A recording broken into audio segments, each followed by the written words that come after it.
Hi, I'm Matt, and welcome to the Sagebrush Coffee shop tour. Today I'm going to take you through all of our production facility that we moved into pretty recently, and it's really exciting because Sagebrush Coffee is able to really be content experts when it comes to coffee. We've learned a lot about coffee and we like to share that with you guys, and so that's something that we do here. We also have been roasting coffee for nearly a decade and ship that all over the country, and that's exciting. And then very recently, and something this space has enabled, is we've opened a coffee bar. And so we are able to sell coffee and interact with the customers directly. And that's just been something new for us, and it's really exciting. And so today I want to take you on that tour. I want to walk through the offices. I want to walk through our production from the beginning of production, the coffee beans, all the way through the process, so you can see roasting, packaging, and the coffee shop. And so that's our plan for today, and I'm excited to show it to you. Let's start the tour here in the offices. This is where Jonathan, Carla, and Zoe do most of their work, and Sarah actually does some work in here as well. You can see the desks are set up for them to be able to do coffee research, do coffee photos, do design production. Really everything you guys see online happens here. And so the coffee magic happens on the other side of the building we'll look at. The online magic happens here, and it's really cool to be able to have them connected like this. At the end of the day, the most important part of a coffee shop is their coffee. And we knew this when we started, and so we wanted to try to build relationships with the farms and really grab the best coffee we could get our hands on throughout the entire life of this company. And it's been cool. As we started, we've kind of worked our way back further and further in the process. You know, we started working with importers and trying to find different green coffee suppliers that we could use to be able to source our coffee. And as we've learned more about the industry, we've worked our way back to where we're working with the farms directly now. And it was a pretty exciting day when the first bag of coffee came in and it had the Sagebrush Coffee logo on it. Because that showed that not only are we invested in our producers, but they're excited about us and excited about having our name on their bags as well. As we transition from the coffee beans to the coffee roasters, I want to talk a little bit about a history of why we've chosen what coffee roasters we use here at Sagebrush.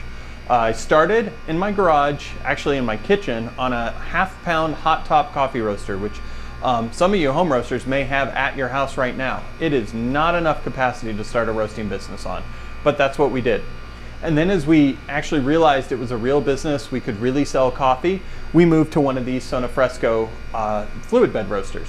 What actually happened then was I learned that I had no idea how to roast on a fluid bed roaster. I probably went through 100 pounds of coffee trying to dial in these fluid bed roasters in a way that we felt like it presented coffee the same way we had on the hot top roaster, or even better. And it was stressful. I was ready to give up at one point. We pushed through. I ended up writing a program that spoke to these roasters a little bit better than what came with it. And that ended up getting us over the hump and ended up getting us to a point where now I think fluid bed roasters produce as good, if not better, of a flavor than almost anything else. Once we figured out how to roast on these Sonofrescos and got really happy with what we were doing and the product we were able to push out, we started to scale. Where we needed to scale was grow in the number of Sonofrescos we had. So we've just added one at a time for years until we came to really kind of the quantities of scale, the point at which we couldn't grow anymore. And so we're doing 60 pounds an hour on these. That's really good, but we needed more. And so walk with me while I show you our next step. When it was time to move out of our old shop, we knew one of the reasons was because we needed a bigger roaster. And so we got this Dietrich IR12. It's been a lifesaver, but it took a minute.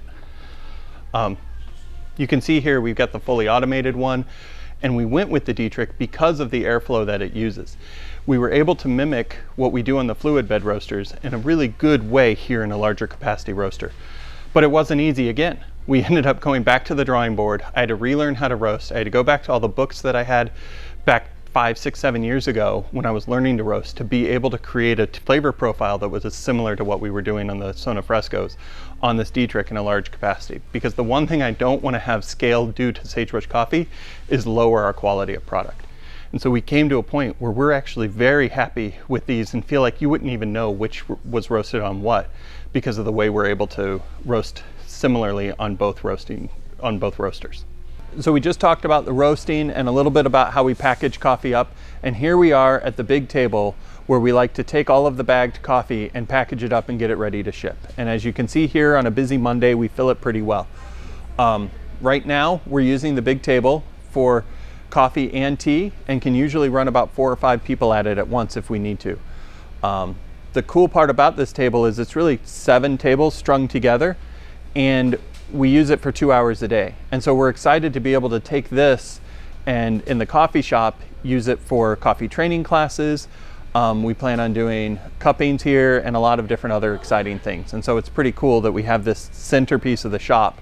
Here's this big table that everyone can kind of interact with and go from there. So that was our tour of the production. And that's the part of the business we've been doing since 2012.